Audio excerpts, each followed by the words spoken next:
안녕하세요 여러분. 자 이제 매일기보 48입니다. 부동산 개발 방식의 종류들을 공부할 거예요. 토지 소유주 지주와 개발업자가 공동으로 사업을 진행하는 지주 공동 사업 방식의 종류들이 여러 개가 있었죠. 그런 내용들. 그리고 개발 사업 진행할 때 환지 방식인지 매수 방식인지 그런 내용들 한번 문제를 풀어보도록 하겠습니다. 1번. 부동산 개발에 관한 설명으로 틀린 것을 골라보래요. 1번. 부동산 개발은 사회적 수요와 환경의 변화에 따른 토지의 최요용을 위한 시장 적응 과정이라고 할 수 있다. 토지는 여러 가지 용도로 쓸 수 있어요. 용도의 다양성이죠. 그럼 그 다양한 용도 중에 아무 용도로나 골라 잡아 쓴다. 최고 유효한 이용을 한다. 최고 유효한 이용을 해야 된다. 그 얘기예요. 그래서 만약에 상업용 건물이 많이 필요해지면 그때는 상업용지의 공급이 많이 이루어져야 되겠죠. 그 내용입니다. 그 다음 2번. 프로젝트 파이낸싱은 사업 자체 미래 수익성을 담보로 제공하고 자금을 조달하는 활동이었잖아요. 그래서 사업자의 신용이나 부동산을 담보로 제공하는 것이 아니라 사업상을 기초로 자금을 조달하는 방식이었습니다. 그래서 형식상으로는 사업 자체에 돈을 빌려준 것으로 되어 있기 때문에 사업주 명의로 사업을 진행하면 안 되는 게 제일 중요한 포인트였죠. 그래서 SPC, 스페셜 퍼포즈 컴퍼니, 특수 목적 회사를 하나 설립해서 그 서류상의 회사를 가지고 운영했던 방식이었어요. 그리고 계좌도, 계정도 사업주의 계정으로 이때 계좌로 운영하면 안 되고 돈 빼나가면 안 되니까 에스크로우 계좌를 이때 운용했었죠. 기억이 꼭 나셔야 됩니다.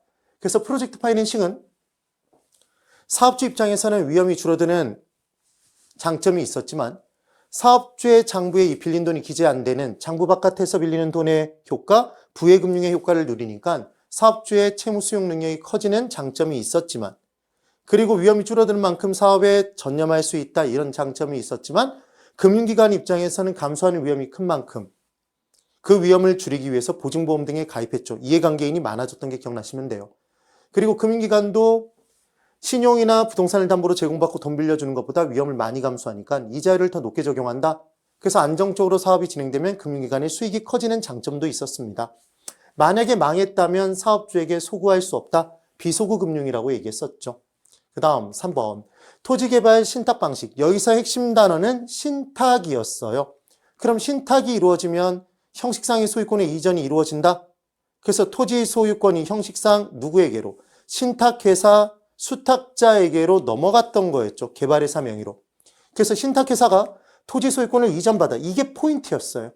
토지를 개발한 후에 분양하거나 임대해서 그 수익은 다 누구 거다? 다 토지 소유주 거였습니다. 신탁을 맡긴 사람, 신탁자에게 돌려주는 것이었죠.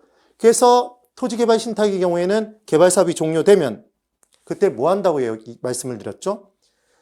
다시 명의가 토지 소유주 명의로 이전이 돼야 되는 거죠. 누구 거니까? 토지 소유주 거니까. 그리하여 개발회사는 뭐만 누린다? 개발 수수료만 받는 거였다. 기억하셔야 됩니다. 그 다음 4번 환지개발 방식은 해당 지역에 살았던 사람들의 토지를 다 사들여서 개발 사업을 진행하는 게 아니라 잠깐 나가 있어라 이주비 준 상태에서 내보낸 상태에서 개발 사업을 진행하고 그때 그 토지를 원소유자에게 다시 되돌려주는 거였죠. 토지구획 정리사업 등을 진행하고 그래서 사업 후 개발 토지 중 사업 비용에 소요된 비용 얘를 사업 비용에 대체된 땅 채비지였죠. 채비지. 공공용지를 제외한 토지를 당초에 토지 소유자에게 매각하는 건가요? 되돌려주는 건가요? 되돌려주는 거죠. 매각하는 게 아닙니다. 그래서 4번이 틀렸네요. 그 다음 5번. 혼용 방식은 섞여 있어요. 그래서 환지 방식과 매수 방식을 혼합한 방식이었죠. 땅값이 싼 농지나 임지 지역인 부분의 땅은 아예 다 사들이는 매수 방식에 의하고 이미 택지로 개발된 지역의 땅은 다 사들이는 매수 방식에 의하면 부담이 너무 크니까 그때는 환지 방식에 의하죠. 섞어서 개발 사업을 진행하는 거예요. 그래서 도시개발 사업과 산업단지 개발 사업 등에 보통 사용하는 게 혼용 방식이었습니다. 답은 4번이에요. 2번 민간의 부동산 개발 사업 방식에 대한 설명으로 틀린 것을 골라보랍니다. 1번 자체 개발 사업은 누가 자체적으로 개발 사업을 진행하는 거죠? 토지 소유주가.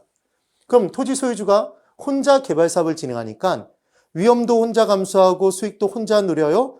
그럼 사업의 진행 속도가 빠르다라고 볼 수 있겠지만 능력, 역량이 떨어지는 토지 소유주가 개발 사업을 혼자 진행하면 쫄딱 망할 수도 있겠죠. 그래서 불확실하거나 위험도가 큰 부동산 개발 사업에 대한 위험을 토지 소유주와 개발업자 간에 분산할 수 있는 장점이 있다. 토지 소유자 혼자 개발한다고요. 그러니까 분산할 수 있다 그러면 X인 거죠. 1번이 틀렸네요. 2번, 컨소시엄 구성 방식은 4대강 개발 사업 진행할 때 SK건설 컨소시움, 대우건설 컨소시움 이렇게 대규모 개발 사업 진행할 때 하나의 개발회사가 가진 기술력과 자금력에 한계가 있기 때문에 여러 회사가 한데 뭉쳐서 사업을 진행하는 것, 이게 컨소시엄 구성 방식이었습니다. 그래서 얘는 나눠 먹을 게 있는 대규모 개발 사업에 적합한 방식이었다. 이 내용이었죠. 그래서 컨소시엄 구성 방식은 출자 회사 간 상호 이해 조정이 필요한데 이 이해 조정이 잘 이루어지지 않으면 사공이 많아서 배가 산으로 가버릴 수도 있었죠. 주의해 두셔야 돼요. 그 다음 3번. 사업 위탁 방식은 토지개발 신탁과 개념은 똑같은데 하는 유형은 똑같아요. 그런데 신탁이란 단어가 들어가 있지 않기 때문에 명의 이전이 이루어지지 않죠. 형식상의 명의 이전이. 그래서 토지 소유주 명의로 처음부터 끝까지 개발 사업이 진행되는 겁니다. 그러니까 개발 사업 종료 후에도 명의 이전이 필요 없네요. 그게 사업 위탁 방식 또는 사업 수탁 방식이었어요. 그래서 토지 소유주가 개발업자에게 사업 시행을 의뢰해요. 그럼 개발업자는 사업 시행에 대한 수수료만 취하는 거지 지분의 일부를 갖는다, 수익을 취한다 그러면 걔는 X가 되는 겁니다. 그 다음 4번. 지주공동사업은 지주, 토지 소유주가 공동으로 사업을 진행해요. 누구랑? 개발업자랑 하겠죠. 그래서 토지 소유주와 개발업자가 부동산 개발을 공동으로 시행하는 방식입니다. 일반적으로 토지 소유자는 당연히 뭘 댈까요? 토지를 대겠죠. 그럼 개발업자는 뭘 댈까요? 개발 사업의 능력을 제공할 거예요. 노하우를. 그래서 서로의 이익을 추구하는 방식이더라. 그 다음 5번. 토지 신탁형이죠. 신탁이 떴네요. 명의 이전 이루어지나요? 네. 그래서 토지 소유자로부터 형식적인 소유권을 이전받은 신탁회사가 토지를 개발 관리 처분한답니다. 그 수익은 당연히 누구 거다? 수익자에게 돌려주는 방식. 이것도 개발의 뭐만? 보수, 수수료만 받는 형태였죠. 꼭 비교가 되셔야 돼요. 그 다음 3번. 민간의 부동산 개발 방식에 대한 설명으로 틀린 것을 골라보랍니다. 1번. 자체개발 사업에서는 사업 시행자의 주도적인 사업 추진이 가능하나 자기가 혼자 사업을 진행하니까 주도적인 사업 추진이 가능하겠죠. 누구에게 의견 물어볼 필요도 없이. 사업의 위험성이 높을 수 있어. 위기관리 능력이 요구된다? 네, 5죠. 2번. 토지 소유자가 제공한 토지에 개발업자가 공사비를 부담해서 개발을 했대요. 부동산 개발이란 토지 위에 건물을 짓는 행위를 말하는 거죠, 실은. 그래서 부동산을 개발하고 그 개발된 부동산을 제공한 토지 가격과 그 공사비, 돈 투입된 금액 비율로 균등하게 쪼개 갖는 거예요. 얘를 등가 교환 방식이라고 얘기를 했죠. 그래서 이 부분의 중요한 포인트는 개발업자는 개발 사업 진행에 따른 이익을 현금으로 받는다, 건물의 일부로, 현물로 제공받는 거였죠. 현금 아니에요. 그 다음 3번. 토지 신탁 방식과 사업 수탁 방식. 얘 신탁 있네요. 형식상 명의 이전 되죠. 개발업자에게. 신탁 없네요. 형식상 명의 이전 이루어지지 않죠. 그래서 형식의 차이가 있으나 소유권을 이전하고 사업 주체가 토지 소유자가 된다는 점이 동일하다. 사업 주체는, 사업을 실제로 진행하는 주체는 다 개발업자예요. 명의가 누구 명의로 되느냐가 중요한 거였죠. 그 내용.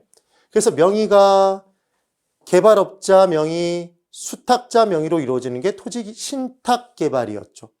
사업 수탁 방식은 명의 이전이 이루어지지 않으니까 처음부터 끝까지 토지 소유주 명의요. 그래서 3번이 틀린 답이 됩니다. 굉장히 자주 물어보는 문제 중에 하나였어요. 개발론에서는. 4번. 부동산 개발 사업에 있어서 사업자금 조달 또는 상호기술 보완 등 필요에 따라 법인 간의 컨소시엄을 구성해서 사업을 추진한다면 이는 컨소시엄 구성 방식에 해당한다. 맞죠? 5번. 토지 소유자가 사업을 시행하면서 건설업체에 공사를 발주한대요. 건설업체에. 그리고 공사비의 지급은 분양 수익금으로 지급한답니다. 그럼 이 내용대로 그대로 따라가시면 돼요. 그럼 공사비, 지금 분양금으로 받아서 공사비를 지급하는 형태가 되겠죠. 그래서 이름이 뭐예요? 분양금, 공사비, 지급형이죠. 되셨나요? 이렇게 단어를 그대로 따라 들어가 주시면 됩니다. 그래서 지금 매일기보 48에서 제일 중요한 포인트는 뭘 기억하시는 거냐면 토지개발 신탁과 사업 수탁 방식을 비교하시는 거예요. 신탁자가 들어가면 신탁등기, 형식상 소유권 이전이 이루어진다. 그걸 꼭 기억해 두시면 됩니다. 우리의 메일은 반드시 합격으로 돌아옵니다. 대단히 수고 많으셨습니다.